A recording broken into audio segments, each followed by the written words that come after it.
Info for patient.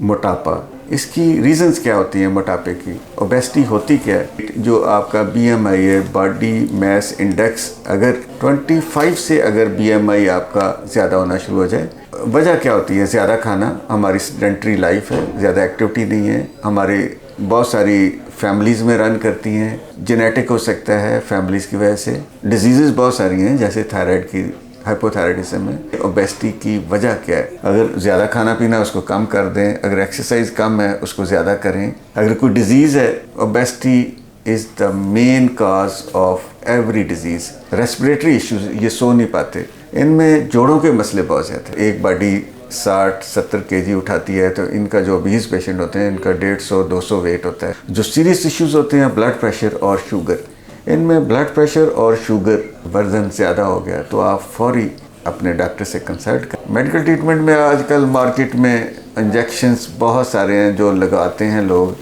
Surgical treatment, लेकिन ये कि surgical treatment is the best treatment for obese patients, जिसमें हम मैदे का साइज़ छोटा कर देते हैं ताकि मरीज़ कम खाए और उसको भूख कम लगे और जल्दी से उसका वज़न कम हो जाए। ये वाला प्रोसीजर रोबोट से होना शुरू हो गया, तो इसमें बहुत एक्यूरेसी ज़्यादा है रोबोटिक सर्जरी में as compare to laparoscopic surgery. तो सर इसके रिजल्ट कितनी देर तक आने शुरू हो जाते हैं? इसके जो एक्स्ट्रा वेट है बॉडी का वो 6 मंथ में, इसका मकसद ये होता है कि मरीज़ कम खाए और उसको लगे, थोड़ा सा खाएगा उसको लगेगा कि उसका पेट भर गया। अगर मरीज़ का बाज़ दफ़ा मरीज़ का वज़न ज़्यादा कम हो जाए या स्टैटिक हो जाए तो हम इसको रिवर्स भी। Info for patient.